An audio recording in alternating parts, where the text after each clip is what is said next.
Selamat datang di video terbaru saya. Video ini merupakan bagian dari video series yang berdiskusi soal berbagai teknologi, berbagai produk seputar blockchain dan aset kripto. Video ini diproduksi bekerja sama dengan Akademi Kripto. Nah, sebelum kita masuk ke materi, kita mau membahas dulu halaman disclaimer. Berbagai informasi yang disampaikan di dalam video ini bukan merupakan ajakan untuk menjual atau membeli instrumen apapun, melainkan untuk tujuan edukasi semata, termasuk ketika ada penyebutan berbagai produk atau merek atau nama perusahaan atau nama blockchain, bukan berarti endorsement terhadap produk-produk tersebut, ya. Nah, apa yang akan dibahas kali ini? Decentralized Exchange atau DEX. Nah, mungkin Anda sudah mendengar atau bahkan sudah menggunakan gitu ya, Decentralized Exchange atau DEX ini. Itu artinya kita hanya merefresh saja, sekedar mengingat kembali apa itu DEX, tetapi buat Anda yang mau mungkin belum pernah menggunakan DEX atau belum pernah mendengar soal DEX, kita akan belajar bersama-sama. Key idea-nya dari video ini adalah kita mau sedikit memahami, tidak terlalu banyak, apa itu DEX sebagai bagian inti, salah satu bagian inti dari ekosistem Decentralized Finance atau DeFi. Nah, definisinya DEX apa ini? Gitu ya. Nah, DEX itu atau Decentralized Exchange itu adalah marketplace yang peer-to-peer, di mana transaksi ini terjadi langsung di antara para pedagang kripto.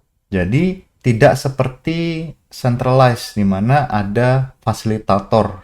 Fasilitatornya misalnya perusahaan. Kalau di Indonesia ada Indodax, kalau secara global ada Binance, gitu ya. Meskipun Binance sekarang di negara-negara tertentu itu mereka mendirikan satu perusahaan untuk menangani perdagangan di negara tersebut, tapi ada juga Binance Global, gitu ya, di mana kita bisa bergabung dan bertransaksi di situ. Nah, kalau si DEX ini tidak ada namanya perusahaan.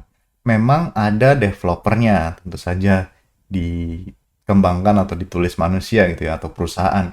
Tetapi umumnya dia akan berjalan seluruhnya menggunakan smart contract atau kontrak pintar. Jadi itulah sebabnya dia disebut sebagai peer-to-peer marketplace, ya, atau decentralized marketplace. Nah, nanti si perdagangan yang terjadi itu memang antar user dia. Jadi ada yang menjual atau ada yang membeli. Nah, nanti bagaimana konsepnya kita akan bahas lebih lanjut. Nah, tidak ada intermediary di sini. Kalau di centralized biasanya kita harus deposit dulu berupa uang fiat gitu ya. Misalnya kalau di Indodax kita deposit rupiah, misalnya kalau di Binance kita deposit misalnya USD misalnya. Kemudian baru kita membeli aset kripto tertentu. Tetapi kalau di DEX itu tidak ada intermediary-nya, gitu ya. Itu asumsinya Anda memang sudah pernah atau sudah berpengalaman menggunakan smart contract, kemudian bisa langsung menggunakan. Gitu ya. Jadi langsung berinteraksi dengan aplikasi atau komputer atau decentralized app yang sudah dikembangkan.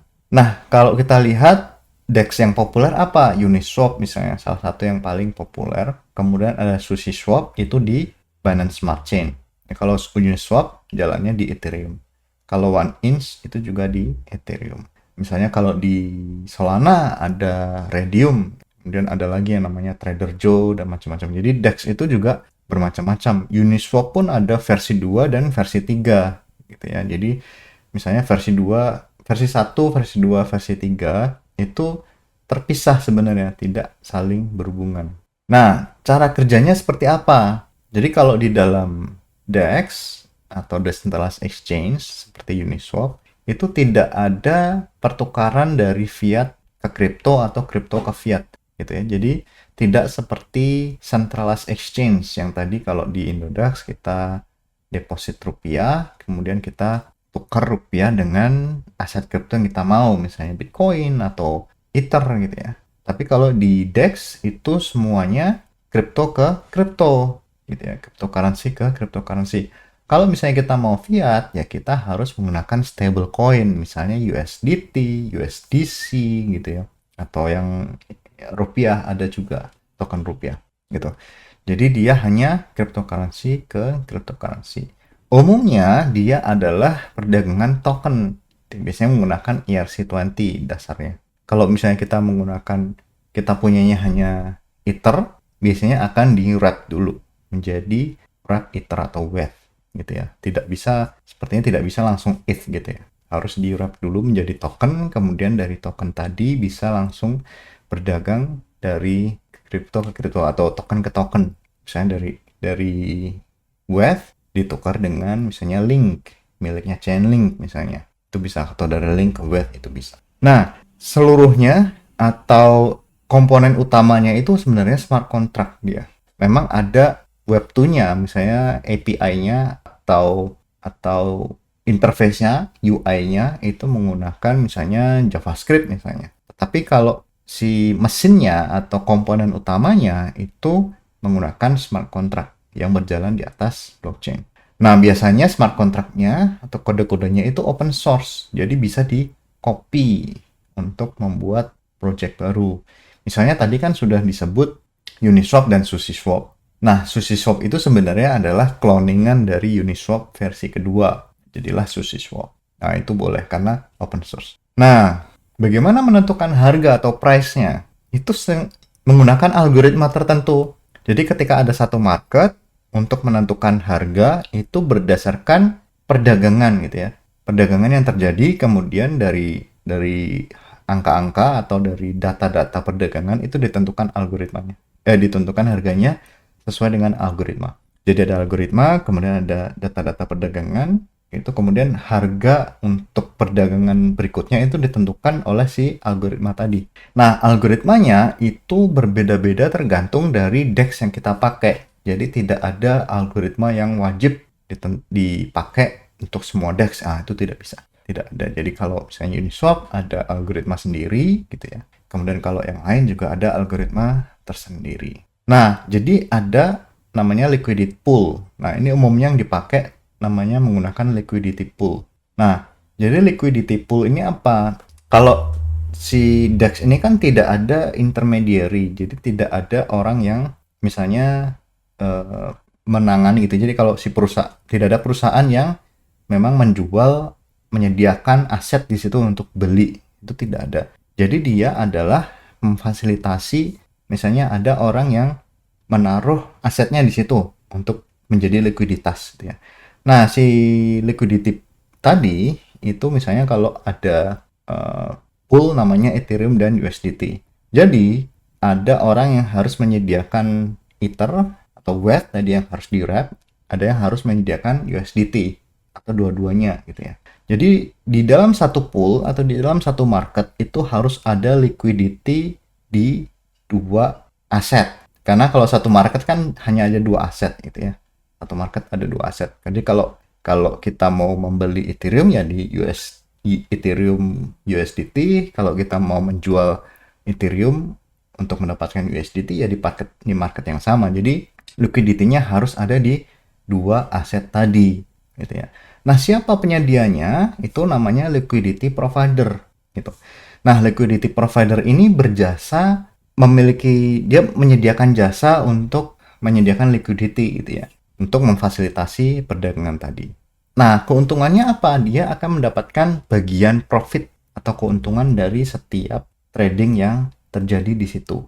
Jadi misalnya fee-nya berapa gitu ya, misalnya 0,1% atau 0,2%, dia mendapatkan bagian 0,1%. Jadi semua liquidity provider mendapatkan 0,1% dikali berapa persentase likuiditas yang dia sediakan di pool tadi. Jadi misalnya dia menyediakan 100% likuiditas di pool yang tadi, ya dia akan mendapatkan bagian fee yang keseluruhan gitu ya.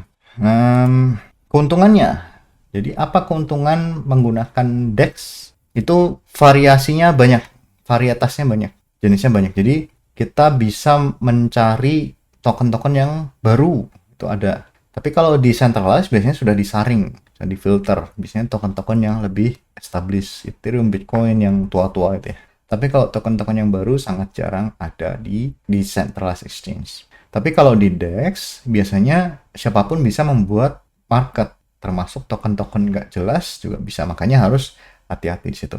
Jadi token yang atau market yang memang well known seperti Ethereum USDT atau yang totally random token apapun di situ. Jadi ada juga token-token palsu di situ, jadi harus hati-hati. Nah, keuntungannya si hacking karena tadi kan kalau kita mau berdagang itu tokennya yang mau kita tukar itu masih ada di wallet kita. Jadi baru nanti kalau misalnya aktivitas perdagangan dilakukan, barulah tokennya keluar dan masuk. Jadi dari sisi user itu cenderung lebih aman dari sisi ini ya. Somewhat ya, nanti akan kita bahas lagi ada isu keamanan lain. Tapi kalau dari sisi siapa yang memegang aset dibandingkan dengan centralized, kalau centralized semua aset harus dipegang oleh si perusahaan gitu ya. Tapi kalau di decentralized exchange yang hanya liquidity provider saja yang harus menyerahkan token, tapi kalau si user dia harus memegang tokennya sendiri. Baru nanti ketika terjadi aktivitas perdagangan barulah tokennya bertukar, diserahkan atau dia mendapatkan token yang dia beli. Kemudian anonymity, siapapun bisa berdagang di situ. Kemudian low barrier to entry, jadi semua bisa join, tidak ada minimum deposit, tidak ada registrasi, semua langsung bisa instan. Nah, downside-nya atau permasalahannya itu user interface-nya biasanya tricky, agak sulit dipahami buat orang yang baru. Jadi harus ada pengetahuan yang khusus yang harus dipelajari. Misalnya DEX sendiri itu apa, kemudian fee-nya berapa, kemudian bagaimana algoritma harganya gitu ya. Itu khusus. Nah, kemudian harus ada kehati-hatian gitu ya. Jadi misalnya mengirim koin ke alamat yang salah itu bisa. Kemudian ada namanya impermanent loss. Jadi kalau asetnya volatile atau harganya naik turun, itu ada namanya impermanent loss. Jadi kerugian tapi belum direalisasikan, masih namanya impermanent loss. Nah, kemudian ini yang masalah isunya smart contract vulnerability. Itu adalah ya potensi celah keamanan karena di DEX itu kan jalannya berdasarkan smart contract. Kalau smart contract-nya bermasalah, ya ada bug, ya tokennya bisa hilang tadi si token yang ada di liquidity pool tadi, itu bisa hilang. Kemudian riskier coin, jadi koin-koin yang baru itu umumnya bisa terjadi rug pull atau token-token yang nilainya atau value-nya itu hilang dengan cepat. Itu harus hati-hati. Nah, bagaimana interaksi dengan DEX? Pertama, koneksi dulu DEX dengan crypto wallet. Nah, biasanya ini crypto walletnya menggunakan add-on di browser, itu bisa, atau dengan menggunakan satu fitur connect wallet misalnya, itu bisa. Kalau misalnya wallet kita di smartphone, itu bisa. Ada satu protokol yang bisa memfasilitasi. Tapi umumnya paling mudah dengan menggunakan add-on di browser. Nah, jadi walletnya harus punya Ether. Ini kalau jalannya di Ethereum ya, ini harus punya gas atau Ethereum untuk membayar gas fee-nya. Nah, gas fee ini itu adalah biaya transaksi, bukan biaya DEX. Nah, ini ada biaya DEX sendiri. Nah, kemudian si wallet harus punya token yang mau diperdagangkan, misalnya USDT atau WETH gitu ya, atau Link, lain-lain. Nah, selain gas fee tadi ada fees. Misalnya kalau di Uniswap biayanya 0,3% dari nilai transaksi. Nah, biayanya di-split antara liquidity provider. Nah, yang jadi perhatian adalah trading fee yang 0,3 itu biasanya jauh lebih kecil dibandingkan biaya transaksi atau gas tadi. Kalau gasnya terlalu tinggi, ya harus dihitung apakah nanti total hasil dari perdagangan tadi untung atau rugi gitu ya. Nah, salah satu solusinya menggunakan layer 2. Nah, nanti si Uniswap, salah satu DEX paling besar di dunia itu sedang mengembangkan satu layer 2 baru namanya Unichain. Nah, kalau sudah ada Unichain mungkin trading fee-nya akan jauh lebih murah. Nah, ada dua tipe DEX. Pertama, order book. Ya, biasanya ini jarang sebenarnya kalau order book.